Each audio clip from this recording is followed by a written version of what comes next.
Kita masih dalam tema New Hope tentang harapan. Kenapa? Karena saya yakin bahwa pada saat kita mengakhiri 2024 dan mengawali 2025, saya percaya harapan itu sesuatu yang sangat penting, saudara-saudaraku. Dan pada hari ini saya ingin memulai dengan satu pesan, di mana bagaimana kita tuh bisa menjalani 2025 dengan kekuatan, dengan kuasa. Saya yakin kita semua di zaman sekarang kita mendengar bahwa ya 2025 bisa menjadi tahun yang sangat berat, saudara-saudaraku. Ya, peperangan di mana-mana dan bangsa-bangsa itu akhir-akhir ini memang kudu berperang, saudara-saudaraku. Saya enggak tahu dari mana hawanya ini kayak semacam ada satu gerakan roh menurut saya ya, di mana bangsa dan bangsa itu kudu berperang, saudara-saudaraku. Sebetulnya tahun 2010 atau 2012 saya lupa, ada sebuah penelitian yang mengatakan bahwa dengan kemajuan teknologi, komunikasi, dengan perdagangan bebas dan segala macam, dengan perjalanan lintas negara, lintas benua, dengan globalisasi, maka ada orang-orang yang meramalkan bahwa dunia ini tidak akan mengalami perang lagi. Itu tahun 2014 kalau nggak salah. Karena dilihat kemajuan ekonomi semua maju saat itu ya, dan ekspor, impor, hubungan antar negara, semua hubungan perdagangan, semua jalan, saudara-saudaraku. Jadi tidak seperti zaman perang dunia kan, waktu itu kan ya memang teknologi komunikasi juga nggak banyak, rakyat sama rakyat juga tidak saling kenal. Pada hari ini, ya saudara tahu bahwa kita ini bisa berelasi dengan semua orang di seluruh dunia, saudara-saudaraku, dengan gampang. Jadi ada seorang ahli, saya lupa namanya, 2014, dia menulis, dia meramalkan bahwa di masa depan itu tidak akan ada lagi peperangan yang hebat. Tapi dia salah, saudara-saudaraku, rupanya. Manusia itu tetap manusia ya. Jadi manusia itu memang sumber masalah di dunia ini. Kalau saya boleh katakan,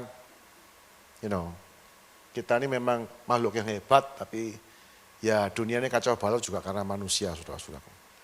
Dan ekonomi, politik dan masih belum ada kepastian, PPN naik dan segala macam, harga-harga naik lagi, inflasi naik. Tanggal 1 kemarin saya isi bensin naik harganya, saudara-saudaraku. Dan ya kita tidak tahu apa yang terjadi. Ya. Dan saya percaya dalam tahun ini, saya bukan meramalkan yang buruk, tapi dalam tahun ini kita pasti mengalami tantangan. Mungkin dikhianati orang, mungkin ada kerugian dan segala macam. Selain daripada hal yang baik. Oleh sebab itu saya berpikir, Tuhan apa ya yang bisa kita miliki, apa yang bisa kita persiapkan. Karena saya yakin sebagai manusia, saudara-saudara, kita tidak bisa mengatur masa depan. Tidak bisa, kita tidak bisa mengendalikan apa yang terjadi. Kita juga tidak bisa mengendalikan Tuhan, kayak ngomong kalau Tuhan baik harusnya ini tidak boleh terjadi. Tidak bisa juga ngomong begitu, saudara-saudaraku. Jadi apa yang terjadi di masa depan kita nggak ada yang tahu. Kita tidak bisa lakukan apa-apa sebetulnya untuk memastikan masa depan. Tidak mungkin juga. Yang bisa kita lakukan adalah kita memastikan kekuatan kita untuk cukup dan terus menjadi lebih kuat untuk menghadapi semua itu. Itu yang bisa kita lakukan. Yang bisa kita lakukan adalah kita memilih sikap, kita belajar, kita menambah pengetahuan, menambah pemahaman, menambah hikmat, supaya akhirnya kita bisa punya pemahaman yang lebih luas tentang apa yang terjadi, dan kemudian membangun satu dasar landasan kekuatan dalam hidup kita, sehingga pada saat kita harus menghadapi berbagai-bagai hal itu, kita menjumpai bahwa kita tidak goyah gitu, kita tidak perlu digoncang, tidak perlu menjadi kecewa, patah semangat, apalagi putus asa. Kita tidak perlu mengalami semua itu. Kenapa? Karena kita siap, kita sudah menguatkan diri kita sudah membekali diri kita sedemikian sehingga seperti kata firman Tuhan, kita tuh menjadi orang yang tinggal dalam satu kerajaan yang unshakable, yang tidak tergoncangkan, saudara-saudara. Itu yang bisa kita lakukan. Dan ini yang saya ingin sampaikan, bagikan pada pagi hari ini, salah satu hal yang membuat kita sangat kuat untuk tahun 2025 adalah hati yang dipenuhi dengan syukur dan sukacita. Ya ini sederhana sebetulnya, tapi ini waktu saya pelajari, saya renungkan dan saya terapkan, ini memberikan kekuatan yang luar biasa, saudara-saudaraku, memberikan optimisme, memberikan harapan, memberikan iman yang tidak digoncangkan oleh apapun juga. Jadi target saya, sasaran saya pada hari ini adalah saudara melihat dan mengejar atau mengisi hati saudara dengan syukur dan sukacita yang berlimpah-limpah selama tahun ini. Khususnya di awal tahun ini ya, kita belajar bersyukur dan bersukacita untuk semua yang sudah yang baik yang kita dapatkan dari Tuhan. Ayat bacaannya ada dalam Filipi pasal yang pertama ayat 3-11. Saya akan bacakan untuk saudara dari Alkitab yang terjemahan baru kedua. Yang ini terjemahan baru yang lama, saudara-saudaraku, tahun 74. Saya punya Alkitab di sini yang TB2. Filipi 1 ayat yang ketiga sampai ayat yang ke-11. Aku mengucap syukur kepada Allahku setiap kali aku mengingat kamu. Setiap kali aku berdoa untuk kamu semua, aku selalu berdoa dengan sukacita. Aku mengucap syukur kepada Allahku karena peran sertamu dalam pengabaran Injil mulai dari hari pertama sampai sekarang ini. Mengenai hal ini aku yakin bahwa Ia yang memulai pekerjaan yang baik di antara kamu akan meneruskannya sampai akhirnya selesai pada hari Kristus Yesus. Ya, diteruskan sampai selesai. Ayat 7, memang sudah sepatutnya aku berpikir demikian tentang kamu semua, sebab kamu ada dalam hatiku, oleh karena kamu semua turut mendapat bagian dalam anugerah yang diberikan kepadaku, baik pada waktu aku dipenjarakan, maupun pada waktu aku membela dan meneguhkan Injil. Sebab Allah adalah saksiku betapa aku dengan kasih mesra Kristus Yesus merindukan kamu sekalian. Nah, inilah doaku, semoga kasihmu makin melimpah dalam pengetahuan yang benar dan dalam segala macam pengertian. Sehingga kamu dapat memilih apa yang baik supaya kamu suci dan tak bercacat menjelang hari Kristus. Penuh dengan buah kebenaran yang dikerjakan oleh Yesus Kristus untuk memuliakan dan memuji Allah. Ini versi yang TB2. Saudara-saudara, dalam bagian ini saya ingin berikan 3 poin saja ya. Ini sesuai dengan edifikasi minggu ini, saudara-saudaraku. Yang pertama adalah bagaimana kita itu memenuhi hati dengan sukacita dan syukur adalah dengan fokus kepada apa yang penting, saudara-saudaraku. Dan yang kedua, kita melihat bagaimana Tuhan itu akan meneruskan pekerjaannya. Dan yang ketiga, bagaimana masa depan itu, kita tahu masa depan apa yang menanti di depan kita. Jadi ini 3 sikap, 3 poin, 3 kebenaran yang saudara perlu pahami, supaya saudara akhirnya bisa melihat bahwa ya hati kita itu tidak perlu dipenuhi kekhawatiran, kecemasan, tapi justru dipenuhi dengan syukur dan sukacita. Saudara-saudara, Filipi ini kitab yang unik sebetulnya. Ya, kalau saudara ikut kontak, kita akan belajar bulan ini dari kitab Filipi. Filipi ini unik kenapa? Dalam Filipi ini sering kali Paulus itu mengatakan bersukacita, bersukacita, bersukacita, aku bersukacita, aku bersukacita. Dan bahkan dia mengatakan kepada jemaat di Filipi, bersukacitalah, bersukacitalah, begitu.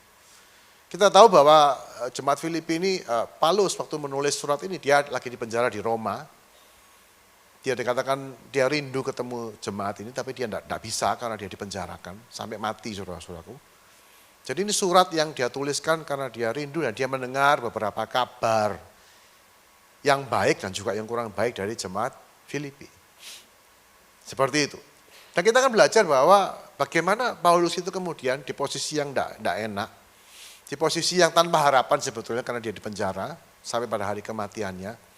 Bagaimana dia tetap berharap, bagaimana dia tetap bisa mengembalakan, bagaimana dia tetap bisa menguatkan jemaat di Filipi, saudara-saudara. Dan memang dalam bagian khotbah ini saya akan mencoba untuk merelevansikan, gitu, menerapkan sikap Rasul Paulus diterapkan dalam kondisi kita sehari-hari. Paulus adalah seorang perintis jemaat, seorang rasul, seorang hamba Tuhan. Saudara mungkin adalah seorang pengusaha, seorang penjaga toko, pemilik perusahaan, seorang pegawai, apapun saudara kerjakan, saudara mungkin mahasiswa, siswa sekolah, kita bisa menerapkan prinsip-prinsip yang ada dalam bagian ini, supaya kita itu, hati kita itu tidak lagi dikuasai oleh kemarahan, keputusasaan, kekecewaan, tapi syukur dan sukacita itu melimpah terus. Hanya dengan cara itu, saudara akan bisa melewati tahun ini dengan baik, dengan kemenangan. Oke, poin pertama ya, bagaimana Paulus itu berfokus pada apa yang berarti, saudara-saudara. Ini adalah langkah awal menuju hati yang penuh syukur dan sukacita.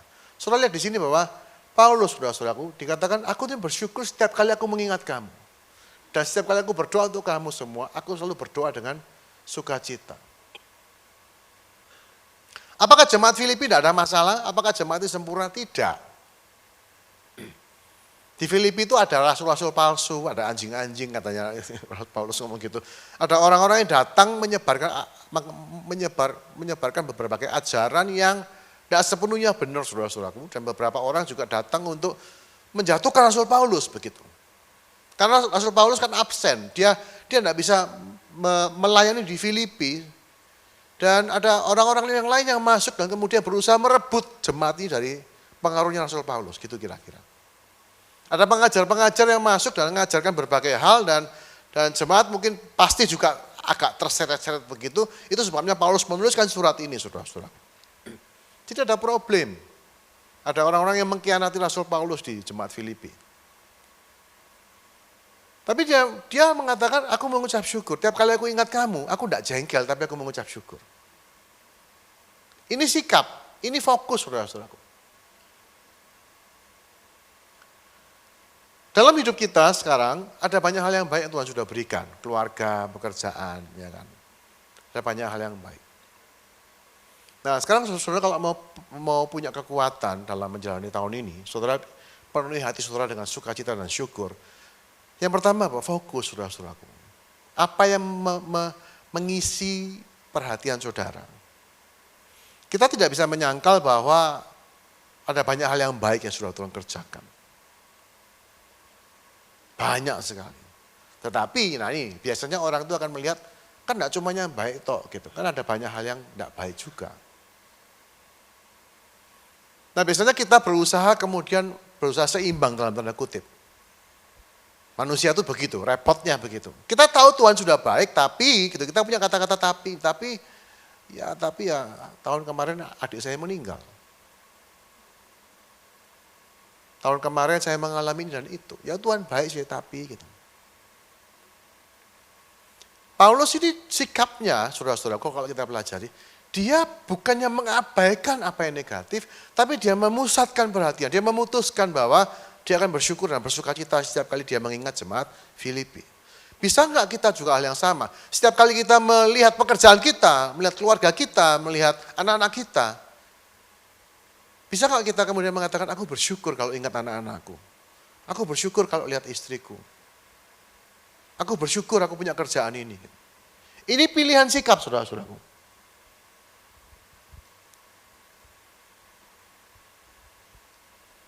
Ada 3 alternatif sebetulnya, ada 3 alternatif. Yang pertama seperti yang diajarkan di sini, saudara lihat apa yang baik yang sudah Tuhan kerjakan, yang berarti. Alternatif kedua, saudara melihatnya seimbang, apa yang baik dan apa yang tidak baik.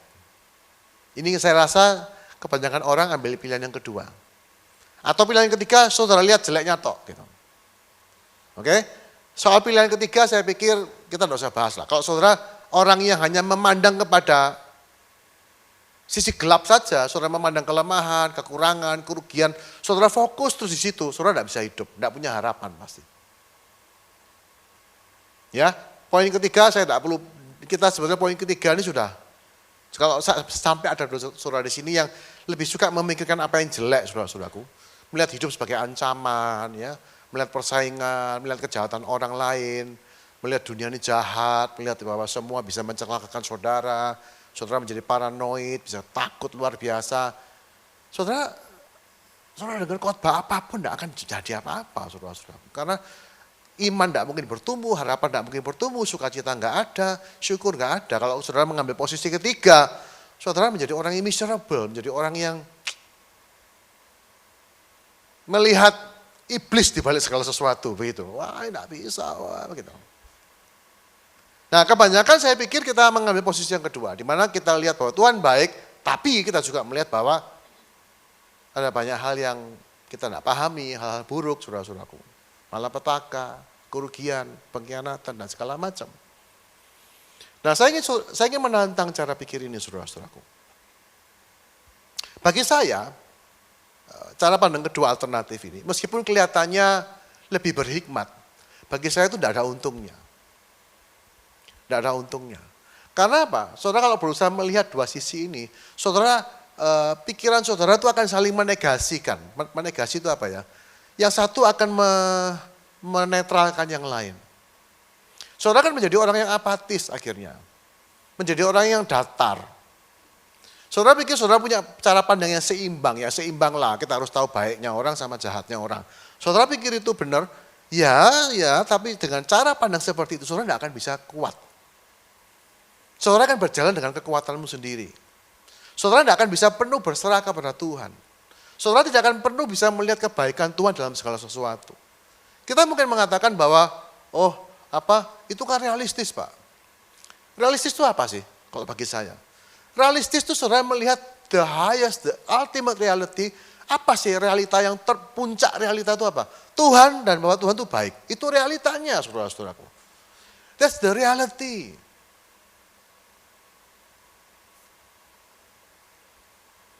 Oh itu, ya Tuhan baik, tapi saya tidak menolak, tidak menyangkal bahwa ada realita-realita yang gelap. Saudara, dalam setiap cahaya ya, kalau sudah lihat terangnya, setiap terang itu akan menimbulkan bayangan, ya kan?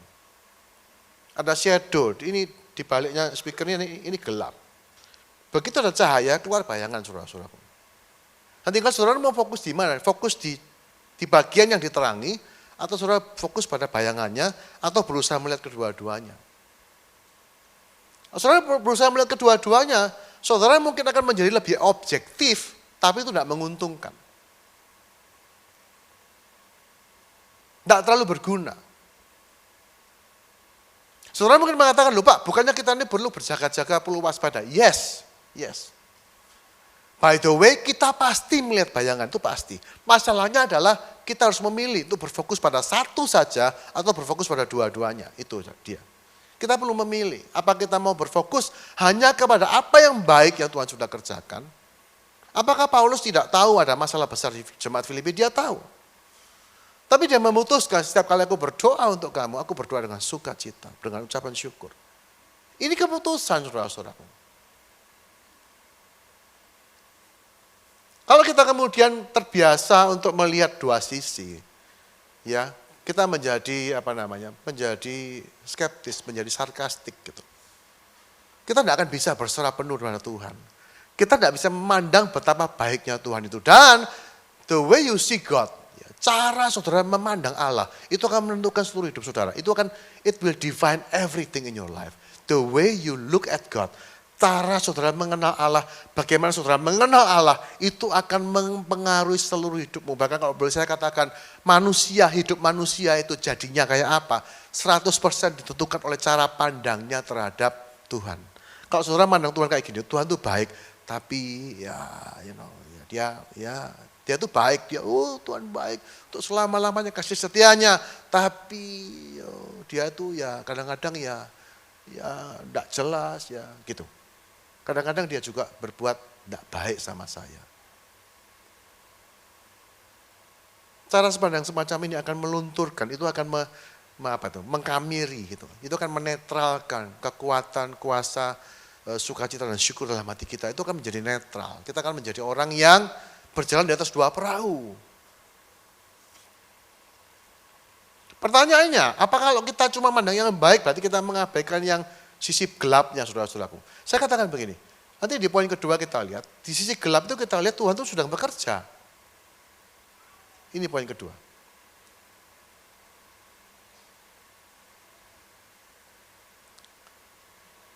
Aku yakin sepenuhnya yaitu Ia yang memulai pekerjaannya yang baik di antara kamu akan meneruskannya. Sampai pada selesainya katanya. Yohanes 5:17, Yesus berkata kepada murid-muridnya, Bapakku ini bekerja sampai sekarang, maka aku pun bekerja juga. Saudara-saudara, ini luar biasa. Paulus melihat bahwa apa yang tidak baik, apa yang gelap, apa yang belum selesai, atau apa yang menyakitkan dia bisa melihat bahwa Tuhan itu belum selesai di situ. Saudara bisa nangkep ya pola pikir yang sedang saya tawarkan kepada saudara. Jadi misalnya kalau pada hari ini saudara jengkel atau frustasi dengan pekerjaan saudara misalnya. Kerjaanku kok macet ya, kok stagnan ya. Bisnisku kok gini-gini aja ya. Saudara sudah berusaha dan sepertinya gini. Dan saudara melihat ada banyak serangan, banyak persaingan dan segala macam. Dan saudara mulai frustasi mungkin. Kalau saya misalnya sebagai seorang pendeta, saya mengembalakan yang di Galaxy Mall ya. Sudah lama saya mengimpikan jumlah itu lebih dari 300 jemaat. Sekarang ini masih 270, 260. Sebetulnya sudah bertumbuh banyak saudara-saudara GM itu. Kita tuh mulai dari nol, dari pandemi saudara-saudaraku. Kadang-kadang bisa 315, 300, tapi tidak bisa konstan. Saya berjuang dan masih belum kejadian sampai sekarang. Kayak, aduh apalagi yang mesti saya lakukan ya. Tapi apakah saya kemudian putus asa? Tidak. Dan waktu saya berdoa untuk jemaat, saya bersuka cita. Untuk jumlah yang nggak sampai 300 itu, saudara-saudara. Karena saya lihat jiwa-jiwa yang Tuhan percayakan, bukan jiwa-jiwa yang masih belum Tuhan tambahkan. Saudara kalau berfokus pada atau melihat apa yang belum Tuhan kerjakan, saudara kan selalu down. Adanya masalah adalah tanda bahwa Tuhan belum selesai bekerja dalam hidup kita. Saya menarik sekali di Yohanes pasal yang ke-5. Yesus mengatakan, Bapakku bekerja sampai sekarang. Saya dulu mikir bahwa Allah setelah dia menciptakan dunia, dia selesai bekerja, saudara-saudara. Selanjutnya diserahkan kepada kita. Ternyata tidak begitu. Tuhan tuh bekerja sampai hari ini. Luar biasa ya, Tuhan tuh kerja. Saudara bisa bayangin nggak? Tuhan tuh kerja apa coba? Ayo, kita kan kerja cari uang toh. Kita kerja, buka pabrik, ngantor, bikin planning, gerakan orang, mimpin. Atau kalau kita ini memang adalah staff, kita kerja, input data, kita pergi ketemu customer, nyari customer baru. Kita kerja di pabrik, bagian produksi, ngawasi mesin, operator mesin, atau apapun. Jaga gudang, ya, ngatur stok, itu kerja. Yesus bilang, Bapakku bekerja juga loh. Apa yang dia kerjakan coba? Yang dikerjakan yaitu hal-hal yang nggak beres itu, saudara-saudaraku. Dia membereskannya. Tetapi memang dia membereskannya itu bersama-sama dengan kita. Nah ini yang penting. Jadi waktu saudara melihat ketidakberesan, melihat hal-hal yang mengecewakan. Terus saudara jangan berpikir kemudian, waduh Tuhan kok gini Tuhan. Enggak. Satu, yang pertama, kalau ada yang tidak beres dalam hidup saudara, ya, saudara tidak usah jengkel, tidak usah frustasi. Doh anak-anakku, ada nggak di sini yang saudara kalau lihat wajah suamimu yang mangkal saudara-saudara. Mungkin begitu, atau lihat istrimu gitu langsung menyesal gitu saudara-saudara. Ada apa aku menikah sama orang ini? Nggak tahu, semoga nggak ada. Tapi daripada begitu saudara-saudara, kenapa saudara tidak bersyukur? Bagaimanapun juga, kondisi kita hari ini, adanya hari ini adalah baik adanya.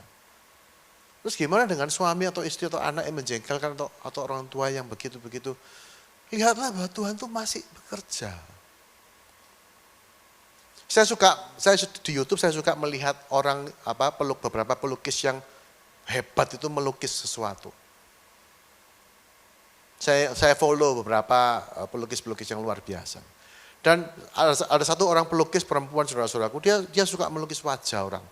Lukisannya itu sangat sempurna.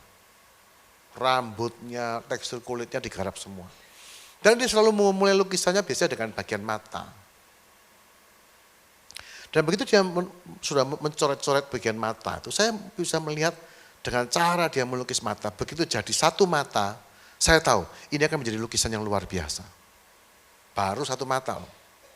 Karena begitu saya melihat, saya berfokus pada apa yang dia selesai kerjakan. Waktu saya melihat, baru satu mata. Wah ini hebat nih pelukis ini. Pasti bagus lukisannya. Dan dengan sukacita saya menghabiskan video itu. Sampai dia selesai, dan begitu mata dua selesai, dia mulai bergerak ke hidung, dia mulai ke bibir dan segala macam. Saya mulai menerka-nerka, ini wajah siapa ya kira-kira? Wajah siapa ya? Dengan berjalannya waktu dia sudah mulai menyempurnakan, saya mulai melihat, oh dia tuh gambar ini, gitu, gambar si A. Senang saudara-saudaraku. Dan saya waktu melihat dia melukis, saya juga melihat bagian kanvas yang kosong, melihat. Tapi fokus saya bukan pada kanvas yang kosong itu, fokus saya pada apa yang dia sedang dan sudah kerjakan. Dan saya bisa somehow tuh menikmati, walaupun belum selesai ya, walaupun dia belum finish lukisannya, tapi saya sudah menikmati dia bekerja dan menikmati bagaimana dia menyelesaikan mata dua, mulai menggambar alis, mulai membentuk tekstur hidung dan segala macam dengan kuasnya dia. Saya menikmati setiap prosesnya. Kadang-kadang kanvas itu dia coret dulu dengan warna-warna yang kelabu, warna-warna yang enggak jelas, hanya untuk memberikan dasar untuk bagian berikutnya. Mungkin di bagian rambut dia gores dengan warna-warna yang gelap sebagai landasan. Nah kalau saya berfokus pada bagian yang gelap, kanvas kosong itu, saya frustasi. Saya bilang ini apa? Orang macam apa melukis kayak gini ini? Begitu. Saya harus bisa melihat dengan objektif dan melihat dengan secara realistis bahwa orang yang melukis ini, walaupun baru jadi satu mata, saya tahu lukisan ini akan menjadi luar biasa. Itu loh rahasia sukacita dan syukur. Karena saya tahu pelukis ini pasti menyelesaikan lukisannya. Soalnya yang lukis ini Tuhan. Tuhan tidak pernah gagal, tidak pernah berhenti, tidak pernah kerja setengah-setengah. Saudara nangkep ya? Nah kalau pelukis itu memang melukis dengan keahliannya, bedanya dengan Tuhan, Tuhan melukis itu bersama-sama dengan kita. Saudara-saudaraku, camkan ini, betul-betul ingat ini. Kita seringkali berpikir bahwa, oh aku berserah sama Tuhan, biar Tuhan semua yang kerja. No, tidak begitu caranya. Saudara berserah sama Tuhan itu artinya apa? Saudara itu berjalan bersama dengan Tuhan, hal-hal yang saudara tidak bisa kerjakan, saudara serahkan pada Tuhan. Tapi hal-hal yang saudara bisa kerjakan, saudara lakukan. Dalam penyertaan Tuhan, Tuhan tidak akan mengambil alih apa yang menjadi tanggung jawab saudara. Makanya Paulus tetap menulis surat kepada jemaat Filipi, karena dia di penjara, dia tetap merasa harus memberi instruksi, memberi arahan kepada jemaat. Dengan apa? Dengan surat akhirnya, dia lakukan itu. Do something. Oh, saudara nanti menghadapi tahun ini, saudara-saudara, bukan kita tuh, tutup mata, lihat sing baik-baik aja. Maksud saya bukan itu. Saudara fokus kepada apa yang baik supaya saudara bisa bersyukur dan melihat betapa baiknya Tuhan. Tetapi saudara juga melihat ada bagian-bagian yang belum selesai. Dan itu tanggung jawab kita bersama. Kerjakan, do something, think of something. Tapi bukan dengan rasa khawatir. Tapi dengan keyakinan bahwa gimana ya Tuhan, aku menyelesaikan ini bersama-sama dengan Engkau. Bagaimana ya Tuhan, ini diselesaikan, disempurnakan bersama-sama dengan Tuhan. Faktor kebersamaan ini menjadi mutlak bagi saya. Kalau saudara berusaha melihat, oh ya Tuhan bekerja, tapi saudara akan kelimpungan, saudara akan mudah sekali putus asa. Tapi kalau saudara melihat bahwa Tuhan baik dan dia sedang bekerja dan dia tidak pernah berhenti bekerja, dan yang lebih hebat lagi dia melibatkan saya dalam pekerjaan itu. Saya punya peran di sana, waduh saudara-saudara. Ini loh, kita dilibatkan Allah dalam kisahnya, history. Ini loh arti kehidupan itu saudara-saudara. Saudara tahu nggak bahwa hari-hari ini ateisme itu bangkrut. Tahun 2004, 2005. 2006. Ada seorang bernama Richard Dawkins menulis sebuah buku yang membludak waktu itu. Namanya God Delusion. Richard Dawkins. Tahun 2000-an, tahun 2005 sampai 2010 itu bangkit gerakan New Atheism, ateisme. Disitulah kita dengar kalau anak-anak kita sekolah luar negeri pulang-pulang jadi ateis, saudara-saudara. 2006, 2010. Wah, begitu masuk kampus jadi ateis saja orang-orang, anak-anak muda itu. Membludak luar biasa. Ternyata rentang usia ateisme modern ini cuma 16 tahun. 2018 sudah dibilang bangkrut. Kenapa? Ateisme itu tidak bisa memberikan story, tidak bisa memberikan kisah. Ateisme itu menempatkan saudara sebagai kecelakaan alam. Ya, ateisme itu begitu. Saudara itu cuma kebetulan terjadi. Hidup itu kebetulan, semua kebetulan saudara. Semua itu random. Hidup itu tidak berarti. Saudara hidup tidak berarti, mati tidak berarti. Semua itu hanyalah hasil dari proses fisika dan kimia, begitu. Dan mereka sangat gigih, sangat sengit waktu itu untuk menyebarluaskan agama mereka, yaitu ateisme ini. Dan waktu itu luar biasa sambutannya orang-orang, saudara-saudara.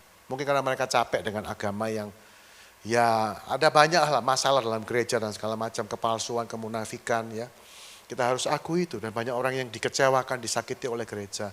Dan mereka menyambut ateisme dengan sangat-sangat gegap gempita. Bahkan ada beberapa kesaksian di mana bukunya Richard Dawkins itu kejadian Alkitab itu. Orang tuh berlomba-lomba membeli buku God Delusion ini. Dan mereka kemudian kalau sudah dapat tuh mereka mendekap itu dalam di dada mereka dengan satu kayak orang, aduh aku dapat no buku ini gitu. Di tahun-tahun itulah kemudian di Amerika Serikat dibuatlah satu hari dalam satu tahun itu Blasphemy Day gitu. Jadi satu hari di mana setiap orang akan menghujat Tuhan di hari itu. dirayakan saudara-saudara. Dan dilombakan. Caranya gimana? Mereka disuruh bikin video waktu itu, saya masih ingat itu. Dan mereka disuruh menghujat Roh Kudus. Karena mereka bilang, katanya di Alkitab yang menghujat Yesus masih diampuni, yang menghujat Roh Kudus tidak akan diampuni. Ayo siapa yang berani menghujat Roh Kudus dapat hadiah. Dan berlomba-lomba lah orang-orang itu. Dia bikin video, di syuting dirinya, dan dia menghujat Roh Kudus. Hadiahnya apa? Hadiahnya bukunya Richard Dawkins itu sudah God Delusion itu. Ya saya tidak tahu apa yang terjadi. Tapi itu waktu itu timbul kayak satu gerakan anti Tuhan. Hanya 16 tahun aja. 2018 hari ini orang-orang tidak menyebut lagi diri mereka lagi sebagai ateis, tapi mereka menyebut sebagai new thinker. Mereka mulai menjajaki spiritualitas. Ya memang sekarang yang muncul adalah spiritualitas tanpa agama akhirnya. Spirituality without religion. Tetap mereka tidak mau punya Tuhan. Karena Tuhan itu akan menguasai, Tuhan itu menuntut, memerintah. Mereka ingin semua yang Tuhan berikan, tapi mereka tidak mau tunduk di bawah ketuhanan. Itu manusia. Tapi saudara-saudaraku, pada saat kita tuh menundukkan diri, kita tuh terlibat dalam sebuah kisah akbar. His story.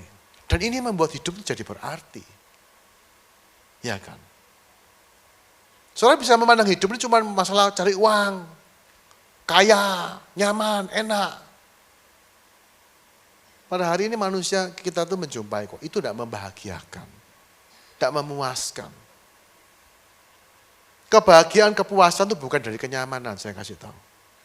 Sekali lagi ya, kebahagiaan hidup, kepuasan puncak dari hidup, itu bukan dari kenyamanan, bukan. Tetapi dari arti, dari makna. Di mana saudara tahu bahwa saudara itu terlibat dalam sebuah kisah yang jauh melampaui diri kita. We are involved in the greater story than ourselves. Itu yang membuat hidup jadi berarti. Itu yang membuat hidup itu memuaskan Bapak Ibu.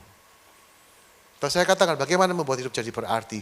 Bekerjalah bersama dengan Tuhan, menyelesaikan apa yang belum selesai itu.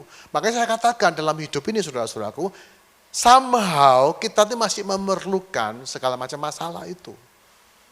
Itu sebabnya Tuhan tidak menyelesaikannya secara langsung. Itu sebabnya Tuhan tuh bekerja secara bertahap dalam hidup kita. Itu sebabnya sampai hari ini lukisan hidupku juga belum selesai. Tapi sudah banyak yang selesai gitu.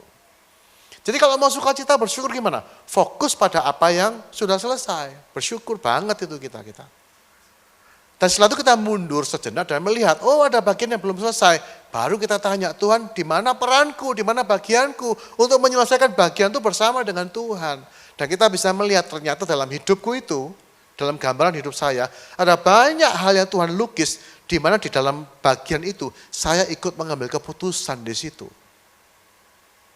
Dan kalau saya mundur lebih jauh lagi, saya bisa melihat bagaimana gambar saya ini adalah satu bagian dari gambaran yang jauh lebih besar.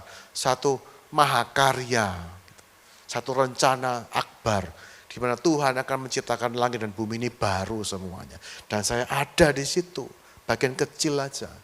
Tapi itu membuat saya tahu bahwa apa yang saya kerjakan itu sekarang ini bukan cuma untuk diriku, tapi itu akan berdampak dalam seluruh ciptaan yang baru itu. That's it. Itulah yang kita kejar, saudara-saudaraku. Di tahun 2025 ini bukan soal cari aman, cari nyaman, cari untung. Iya, dalam skala mikro iya. Tapi saudara-saudara belajar tahun 2025 ini saudara terlibat dalam pekerjaan Allah. Secara pribadi melukis hidup saudara, melukis gambar keluargamu, melukis gambar semuanya dalam hidup saudara. Saudara lukis bersama-sama dengan Tuhan. Dengan hati sukacita dan bersyukur. Karena Tuhan pasti menyelesaikannya. Amin. Amin. Amin ya. Yang ketiga. Ini dia, masa depan. Kita harus tahu apa yang kita harapkan. Paulus mengatakan inilah doaku, inilah harapanku, inilah yang kulihat tentang dirimu. Yaitu semoga kasihmu makin melimpah dalam pengetahuan yang benar dan dalam segala macam pengertian. Sehingga kamu dapat memilih apa yang baik supaya kamu suci dan tak bercacat menjelang hari Kristus. Penuh dalam buah kebenaran yang dikerjakan oleh Yesus Kristus untuk memuliakan dan memuji Allah. Saudara melihat di sini sebuah gambaran gitu, sebuah harapan, sebuah doa dari Rasul Paulus terhadap jemaat di Filipi. Ini targetnya, ini yang dia rindukan. Saudara-saudaraku dalam hidup kita juga sama, kita perlu melihat ini sebagai garis besar dan kemudian kita harus punya visi, punya gambaran. Kita kepingin hidup kita, pekerjaan kita, keluarga kita, anak-anak kita seluruh aspek hidup kita tuh jadi seperti apa begitu. Karena kalau saudara tidak punya gambaran yang benar saudara-saudaraku, maka saudara akan menjumpai bahwa harapan-harapan Anda itu hanya akan berputar pada kepentingan-kepentingan dirimu sendiri.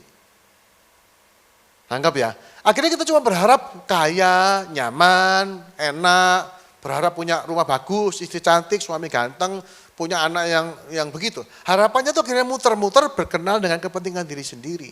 Dan kalau saudara berpusat pada kepentingan dirimu sendiri, saudara tidak mungkin saudara kemudian melibat atau mengenali pekerjaan atau kisah yang Allah sedang kerjakan dan saudara kemudian melibatkan diri. Saudara kan menjadi orang yang hidup untuk diri sendiri, berjuang untuk diri sendiri, bergumul dengan diri sendiri, dan sukacita dan syukur menjadi sesuatu yang mustahil saudara kerjakan. Makanya kita perlu tahu ke depannya ini apa sih sebetulnya kita harapkan. Dalam pekerjaan kita, saya berharap pekerjaan saya ini untung, yes. Saya berharap pekerjaan saya ini bisa ekspansi, ya. Saya berharap keluarga saya jadi harmonis, betul saudara, betul. Tapi di atas semua itu saudara temukan. Bagaimana ujung-ujungnya itu memuliakan dan memuji Allah itu loh. Jadi kalau boleh saya kasih contoh ya, dalam keluarga misalnya, kita ngomong keluarga nih suami istri. Apakah hubungan suami istri sempurna? Tidak ada lah orang sempurna. Anak-anak kita mungkin juga berbagai persoalan. Waktu saya melihat keluarga saya, istri saya, anak-anak saya, ada banyak masalah ada. Masalah keuangan ada, masalah ini ada semua. Saya kan berdoa bagi Tuhan, yang pertama, aku minta kasih Tuhan melimpah dalam hidupku. Sehingga waktu saya memandang keluarga saya memandang keluarga saya dengan kasih, bukan dengan kemarahan, bukan dengan frustasi. Saya memandang diri keluargaku dengan kasih Allah, melimpah. Dan melimpahnya dalam apa? Hikmat, yaitu pengetahuan dan pengertian. Saya akan berdoa, Tuhan kasih aku hikmat untuk mengepalai keluargaku ini. Satu, saya mengasihi mereka, dan yang kedua kasih aku hikmat. Kalau kasih tanpa hikmat, kita bisa salah arah gitu. Memanjakan anak-anak. Itu kasih tanpa hikmat. Hikmat tanpa kasih, saudara-saudaraku, tidak berhasil juga begitu. Jadi kasih dan hikmatnya harus berjalan bersama. Itu saya akan doakan untuk keluarga saya. Saya akan cari cara bagaimana mengasihi mereka dengan pengertian, dengan hikmat. Dan setelah itu supaya apa? Tuhan kasih aku hikmat supaya aku dapat memilih, memutuskan apa yang baik. Supaya saya itu suci, tak bercacat menjelang kedatangan Yesus. Jadi belajar bagaimana dalam mengelola keluarga ini, saya selalu dapat memutuskan yang baik, melakukan yang baik, mengatakan yang baik. Sudah nangkep penerapannya ini. Jadi kalau anak-anakku begini-begini gimana? Kasih aku hikmat supaya aku bisa berespon dengan benar, dengan baik. Supaya di hadapan Tuhan aku ini menjadi suci dan tak bercacat. Dan akhirnya saya ini penuh dengan buah kebenaran yang dikerjakan oleh Yesus Kristus. Dengan buah kebenaran itulah hidupku akan memuliakan Tuhan. Seperti itu caranya. Dengan keyakinan bahwa Tuhan itu bekerja bersama-sama dengan saya, mewujudkan ini saudara-saudaraku. Sehingga apapun kita kerjakan dalam soal keluarga, pekerjaan, kesehatan, apapun. Saudara punyalah visi bagaimana hidup saudara, keluarga Anda, pekerjaan Anda, semua potensi Anda itu, ujung-ujungnya itu penuh dengan sebuah kebenaran yang dikerjakan oleh Yesus Kristus untuk memuliakan dan memuji Allah. Ini masa depan yang kita pikirkan. It's greater than ourselves, right? Kalau kita, sekali lagi, masa depan itu bukan soal kita kaya, kita mapan, kita makmur, kita nggak punya masalah. Bukan. Masa depan itu bagaimana hidup kita ini dipenuhi dengan kasih, hikmat, keputusan-keputusan yang baik, kekudusan, kebenaran, sehingga pada akhirnya kita menjadi tidak bercacat, hidup kita menghasilkan buah yang baik, dan kemudian nama Tuhan dipermuliakan. Itu masa depan yang perlu kita miliki. Di luar masa depan ini kita tidak bisa juga berharap bahwa Tuhan akan bekerja memenuhi harapan egois kita. Tidak bisa saudara-saudara. Kalau harapan saudara tidak menjangkau ke sini, harapan kita cuma sekedar pokok aku nyaman, pokok aku enak, pokok aku selamat gitu. Saudara kita tidak bisa berharap bahwa Tuhan kemudian akan mengerjakan sesuatu untuk memenuhi harapan saudara yang selfish itu. Tidak bisa saudara-saudara. Makanya libatkan diri saudara. By the way, menurut saya juga, begitu saudara merentangkan harapan saudara, waktu saudara meluaskan harapanmu, saudara akan menjumpai Tuhan itu mengajak kita untuk terlibat in His story, dalam sejarah, dalam kisahnya Tuhan. Semua kisah di Alkitab ini orang-orang biasa yang somehow nama mereka tercatat dalam ceritanya, his story, saudara-saudara. Dan saya harap nanti dalam kitab kehidupan, nama kita juga tercantum di situ menjadi bagian dari sejarahnya Tuhan. Yang terakhir, kita akan bersyukur dan bersuka cita karena Tuhan akan memenuhi harapan tersebut dengan caranya. Baru kalau saudara mengharap yang benar, ya kan, kita lihat masa depan kita dengan cara pandang yang benar, di situ nggak ada kekhawatiran lagi, nggak ada ketakutan lagi. Yang ada apa? Kesiapan. Siap untuk apa? Siap untuk bekerja, siap untuk bertindak, siap untuk membereskan, siap untuk menghadapi apapun yang ada di depan kita. Siap gitu. Karena kok bisa siap dari mana? We know bahwa Tuhan itu menyertai kita. Tuhan bekerja untuk kebaikan bersama dengan kita. Dan dia tidak pernah berhenti bekerja, tidak pernah meninggalkan kita. Kita punya semua jaminan yang kita perlukan untuk menjadi pemenang dalam kehidupan ini.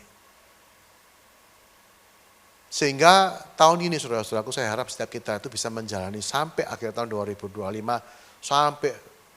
sampai kita harus meninggalkan dunia ini. Saya berdoa biarlah hati kita penuh dengan sukacita dan syukur.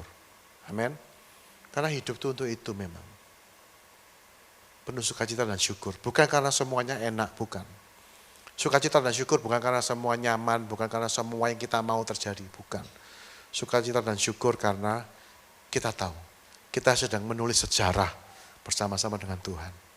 Mari kita berdoa. Mari kita berdoa.